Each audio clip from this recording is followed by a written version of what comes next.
Agriculture on the move. Agricole mouvement. Agriculture on the move. Agricole en mouvement. Agriculture on the move. Agricole mouvement. Agriculture on the move. Agricole en mouvement.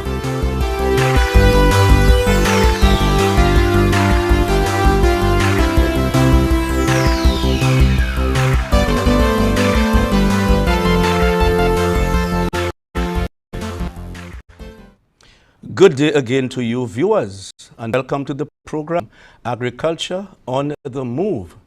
My name is Philip Sidney, your host. Today I have a very special guest. He is a colleague. I'm still saying he's still a colleague of mine today. He worked in the service for 34 years. He went to the College of Agriculture. That's where he was first trained. He also went to the East Caribbean Institute for Agriculture and Forestry, what we call ECIAF. And he also did some studies in Guyana, where he obtained his degree. He was a forestry officer responsible for the Dennery Range. He was also the assistant forest officer, the deputy forest officer, and became the chief forest officer. He was also a member of agriculture. So he is well-rounded. I'm sure you know who I am referring to. He's now the Minister with responsibility for agriculture, fisheries, food security, and rural development. And he's none other but the Honorable Alfred Prospere. Welcome to the program, sir. Thank you very much, Mr. Sidney. And it's an extremely good opportunity to be here to new Minister for Agriculture and to really take that opportunity to share my vision with all of St. Lucia in terms of the agricultural sector. I am happy to be a part of the ministry once more. Definitely. Welcome back home. I've been served in this ministry for about 34 years, as you mentioned. Yes.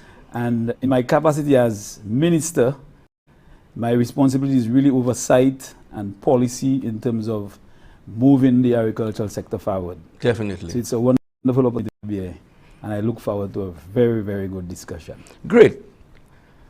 First question, burning question for me, personally, is that you retired in June 2020.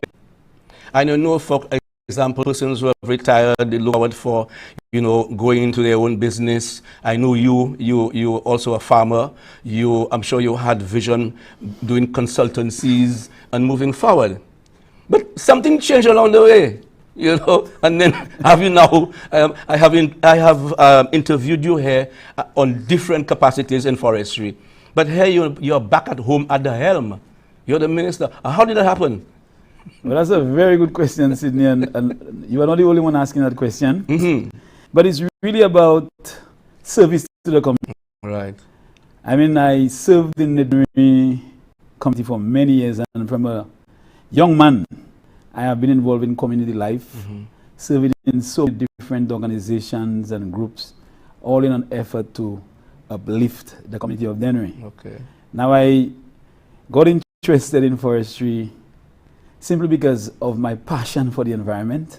And when I joined forestry in October of 1990, I had it was never in my mind that I would leave a government department after 34 years and to come back as a minister. I must say it's a great achievement, and it's one that I will cherish all my life. Yes. But really and truly it's about community service. Right. I enjoyed being part of the community. I have done a lot for the community of Dennery South, and I know a number of persons will agree with me, because I was involved in the Saturday Night Fish Fiesta, Youth and Sports. Imagine, I've been the president of my club since 1980. Oh, wow. All Blacks veterans now called, and I'm still the president. Wow. I'm involved in the church. I have been involved in jazz, Fondor Jazz. I was a member of the Dennery Development Foundation, so I've been there. And I thought it was necessary, after gaining the leadership qualities and competence as the last then chief forestry officer, and I thought it was necessary after my retirement to give back to my community. And I really want that at that level in terms of policy, you know, in terms of how I can shape the lives of the people and help the people of Tenerife South get to the next level. Good. I have been there. I understand the concerns. I know what the situation is with the young people, our fishermen, our farmers, the elderly, the single mothers. And I must say thanks to the government for giving me that opportunity to serve them. But more importantly, to be the new minister for agriculture, fisheries, rural development, and food security. Definitely. Let's go directly into it because we have some hot issues to talk about. I know. And one of them is the banana tree, the banana sector. Tell us about what are you thinking moving forward with the banana sector, because we know where it is at right now in terms of our marketing. We just got hit by a hurricane. So the farmers, they're in this way, really. They want to know what is next. Where does Alfred Prospere take them to the next level? The banana sector has been an important sector that has reshaped and impacted the lives of many, many people in St. Lucia. Thousands. And you remember the 80s, in the 1980s and 1990s, when we were losing 2%, approximately 2% of our forests to favor bananas. Right. That was the time of the banana boom. We saw our country develop rapidly as a result of the banana industry. But in recent years, we've seen a decline in the banana industry simply because of the market forces and so on. But as we speak, there are hundreds of persons who are still in the industry and who are still heavily dependent on the industry for sustainable livelihoods. Just imagine approximately 500 farmers, from what I am aware of now, who are still in the industry. Multiply 500 by 4 persons per household, talking 2,000 persons that are impacted. But we know the problems with the industry now. We are at a situation where our market is posing a serious threat and challenge for our farmers because access to the market is not what it used to be. And I think we are not, St. Lucia is not exporting bananas to the UK simply because of the problems with Hurricane Elsa. We had massive damage to the banana plantations in July of this year. And since then, the industry has been at a standstill in terms of the marketing. But in terms of moving forward in the market is still not secure because we are getting information from the current markets we have in the UK of quality problems affecting or plaguing the industry here. We have security problems, the NFTO complaining of quality issues that is costing NFTO a tremendous sum of money.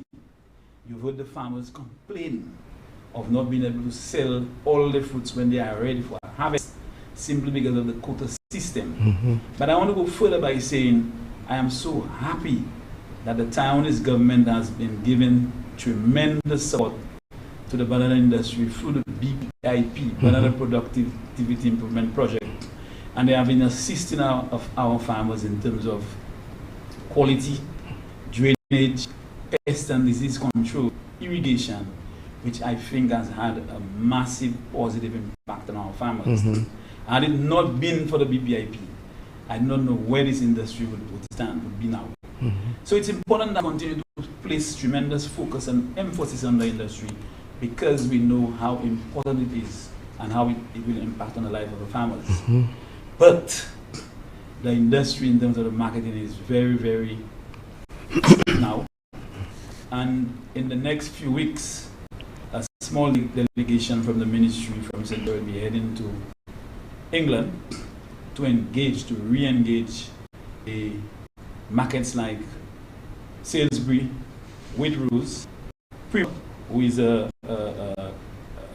ripening facility, and Fives to really re-engage those markets and even to help identify new markets to ensure that our banana farmers can continue to be confident, comfortable, that they can continue to remain in the industry. There is also need for serious incentives for our farmers.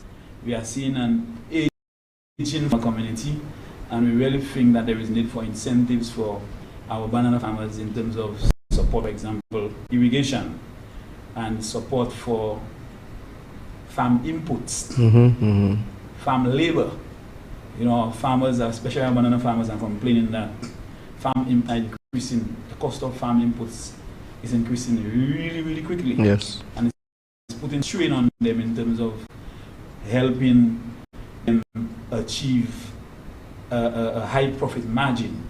And given the problems that we are encountering with the banana industry in terms of the marketing, it is urgent to look into those challenges and constraints that impact our farmers. In its manifesto, proposed setting up a task force that will really look into the whole revamping and marketing issues that is the industry.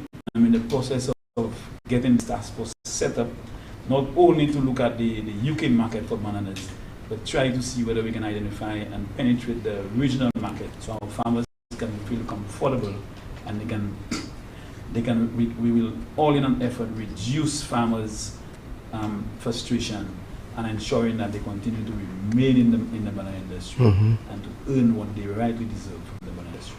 Well then, Mr. Minister, we move fast and furious. I know from the time you came in, you have had a full itinerary, meeting your various units to apprise yourself of what's happening with the work program. I know you have visited the extension division, you know, the various 1, 2, 7, you know, and 3 and 4. You have also looked at the livestock industry. So I want us to just zeroing in on the livestock industry. I know people are asking questions about the movement of the livestock station from Boseju to Volet, and also what is going to happen to the meat processing facility, the MPF. With that DSH thing on board, where are we now with Volet? I know you toured the place. Give us a little overview moving forward with the livestock sector. I don't know what Boseju was meant to the farmers many years ago, but DSH project, there was a very good reason to relocate the agricultural station at Boseju to Volet.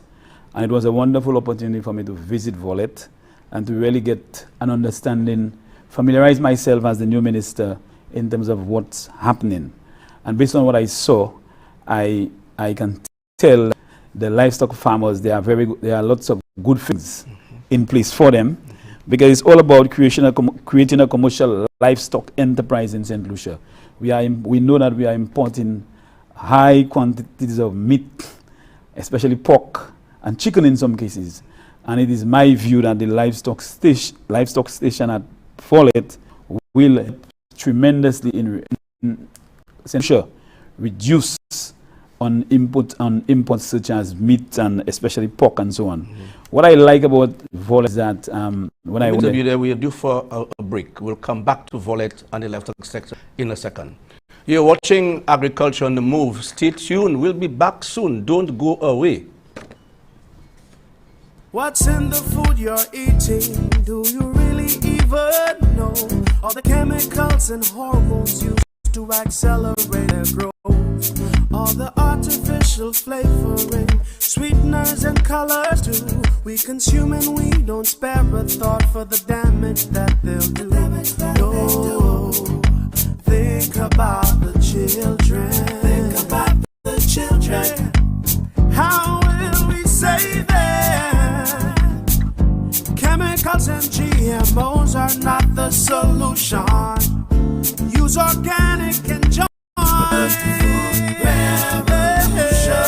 Excessive agrochemical use, additives, and genetically modified foods are harmful to health and the environment. Join the good food revolution. Grow, buy, and consume organic. A message from Rise St. Lucia and the Ministry of Sustainable Development with funding from the GEF Small Grants Program, UNDP. The good food revolution.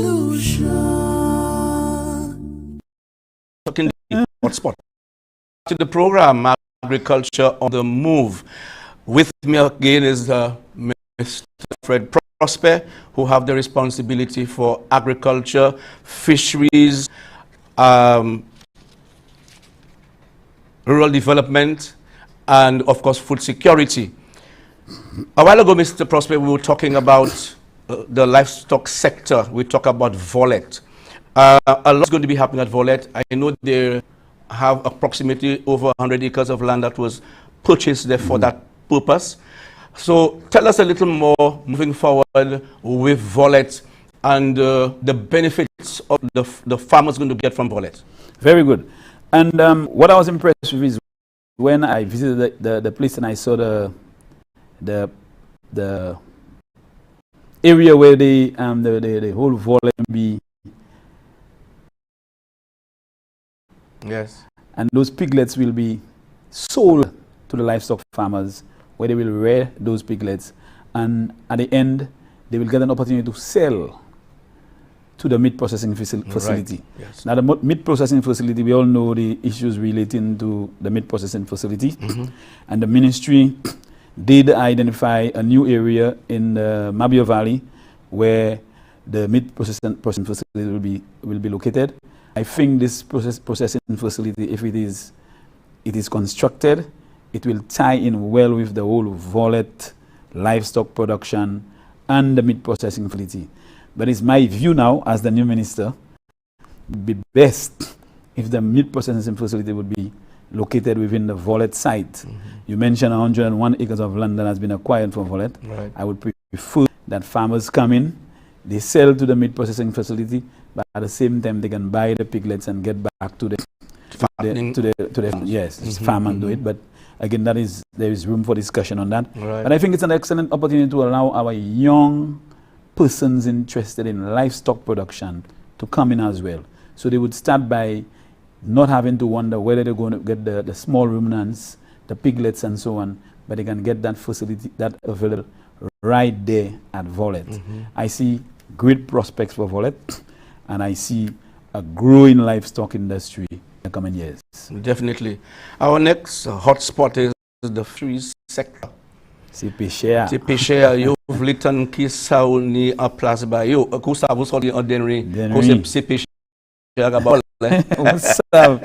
Well, that is a very sector in my ministry, the fishing sector. And if you consider food security, nutrition security, the fishing sector is probably one of the key sectors in terms of supplying the populace with nutritious food. Right. Food in terms of fish, high protein foods. But our fishermen are faced with serious challenges. They make very little money. Sometimes, based on the time of year, they make quite a bit of money. But some of our fishermen are suffering. Sometimes, based on what their catch is for the day, they may make less than $10. So they are suffering. But the fishing exercise is a very risky business. Sometimes, most times, we hear our fishers go out at sea, they are lost at sea, their engines, their boats sink because of the conditions, but there is nothing to compensate, very little to compensate in terms of loss of life and so on. And I'm really concerned about some form of insurance for our fishers.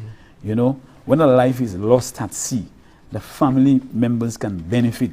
When a fisherman decides that at age 65 or 60, I cannot afford to continue going to sea, there should be some form of insurance coverage for them, just like the NIC will do to the regular workers. I believe that the fishermen are under serious constraint in terms of not having to get proper storage for the fish. It hurts me most times when I'm on the fishing port in Dennery that I see our fishermen, people like Fouchette, people like John Cox and Baba, and all these people having to go out to the valley and even Castries to sell the fish. I understand the challenges, but I also think it is important for us to attract more young persons into the fishing sector. You know, we also need to see how we can do more processing of our fish. I see the amount of kawang coming into the ports every day, but very little is being done in terms of processing it, packaging it, branding it, you know, marketing it, and make Dennery or any fishing community in St. Lucia, for that matter, to be a one place where people can drive and buy processed fish, packaged fish, dry boost, dry kawang. You know, I really want to see the fishing sector grow into more value-added products so that we can generate more income for our fishermen. But really, insurance coverage is one of the things, one of the areas that I'm giving high priority in terms of how we assist our fishermen. The government of St. Lucia, in its manifesto, indicated that the $1.50 excise fuel tax will be removed.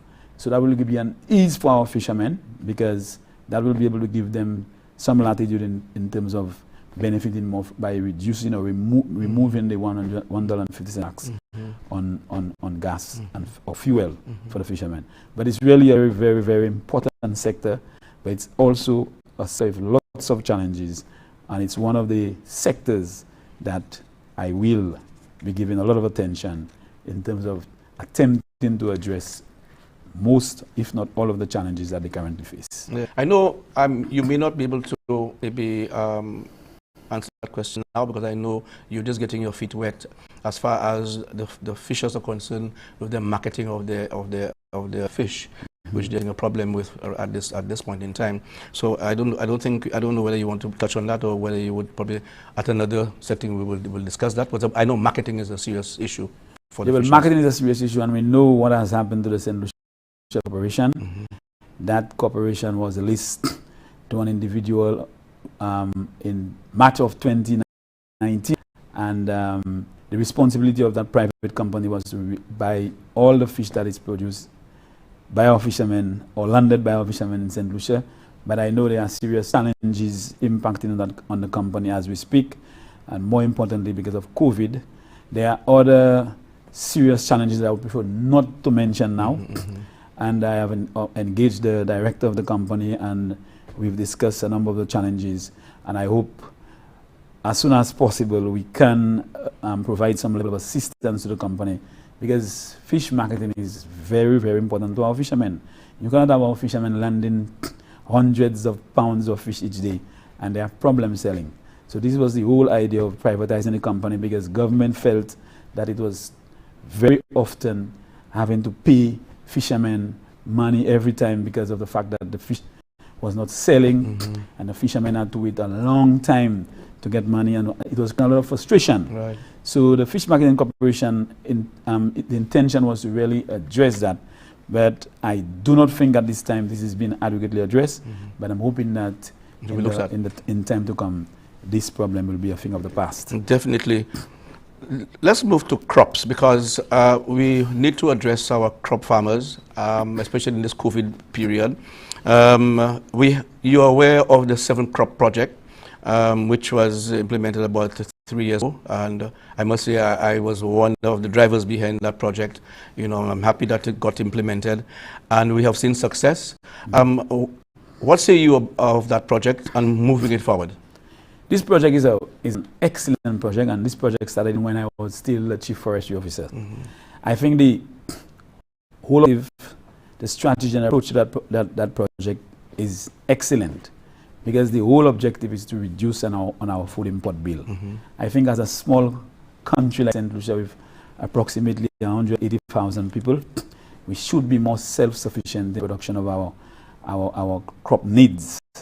And I see, when I hear or get reports of our import bill being so high on small items or commodities like lettuce, watermelons, I am strongly of the view that we can do better. That's right. I know our farmers are struggling. I know it's very difficult for them in some cases in terms of access to finance, support for inputs and so on. But really and truly, we must understand that climate change is impacting us. Yes. And we need to start thinking climate smart agriculture. We need to understand that natural disasters, and St. Lucia is directly within the hurricane belt, problems facing our farmers. But the 7th program, I think it was a very good project. I got information when I came into the ministry that the cabbage and pineapples, but I was also told that there are new crops that have been added, and one of them is that has serious potential based on market availability is the dragon fruit. It's a fruit that I was told a market exists in Matic, and it can be grown almost anywhere in St. Lucia. So I think it would be an excellent opportunity for persons to get involved in that of dragon fruits, you can go in your backyard, it can go in along the coast and so on in dry areas, and it does not demand high labor for it to happen. But I'm really happy, and I'm happy to say that I'm very impressed with the support that the Taiwanese government has been giving the ministry in terms of pushing the 7 crops program. And it's something that I think as a ministry we need to continue. I cannot end the program without touching on forestry, though I realize that it is not one of your main, components of your ministry. Yes. I don't know. I'm hoping one day I'll be able to mention forestry in the whole stream of things. Yes. But give us since we had your tour of the various, and forestry is one of those areas which you and the new programs moving forward. Yeah. Well, forestry. I mean, as you know, 44 years. I have a passion for conservation, right? And I contributed a lot to this department. This department has a very critical role to play. It's about conserving our forest resources, protecting our soil resources, protecting our water resources, and more importantly, biodiversity. Right. The forestry department manages approximately 25 acres of forest reserve, but that is just representing 15% of the total forest of vegetation cover in St. Lucia. It's really 35%. And without forest, then you have serious problems with water. And without water, you have serious problems with agriculture. Right. To link all of that to security, you'd understand the value and the role that forest plays. The forestry department is staffed with about 100 persons as we speak. But my biggest concern for forestry now, capacity. We've seen a number of the forest officers in the past leaving the service, but the ones who are coming does not have the capacity that the previous ones had. And it's a concern that I have, and it's one of the things that I'm focusing on, to see how we can begin quickly some in-service training program for our officers to really build the capacity and to ensure that they operate just like the previous forestry officers, where they are competent and they have the knowledge and understanding of how to manage our forests. Projects, we have a number of projects. We have the project, which is a conservation project in Prospere. We have the iron ore project. We have we just completed the Rotterdam rehabilitation project. We have we can come back to that. We'll come back to that. There is this number of projects that we have that downstream now. Yeah, I know about that because quite a few of them. But that is just part one of the program. We have to come back again and get a lot more to be said. To talk about. Yes. We have about half a second and I want to get your final words down. Yes, I want to say to our farmers, our livestock farmers, our crop farmers, our fishers, that we need to manage the whole agricultural sector. And we are going to do that because it is important that we do so. The previous culture of agriculture must change, given the fact that climate change is impacting countries like St. Lucia. Right. We need to understand that new technologies are very important for the agricultural sector. We need to encourage a lot more young persons to get into the sector, but we must give them the incentives, the support to encourage them to do that. Mechanization is important, but at the end of the day, we must have reliable markets for our farmers to ensure that we continue to build their confidence and to ensure they do not get frustrated, and that the agricultural sector will continue to impact their lives and the lives of the families. Thank you, Mr. Minister. Well said. And of course, we must come back again on yes, a part two. Definitely. Honorable Alfred Prospere, the Minister responsible for Agriculture, Fisheries, Food Security and Rural Development. You've been watching Agriculture on the Move. Stay tuned, because we are coming back for a part two, because you're just getting warm. The minister's getting his feet wet, and there's a lot more to be spoken about. Agriculture is our business, and eat fresh, St. Lucia's best. I'm Philip Sidney. Goodbye.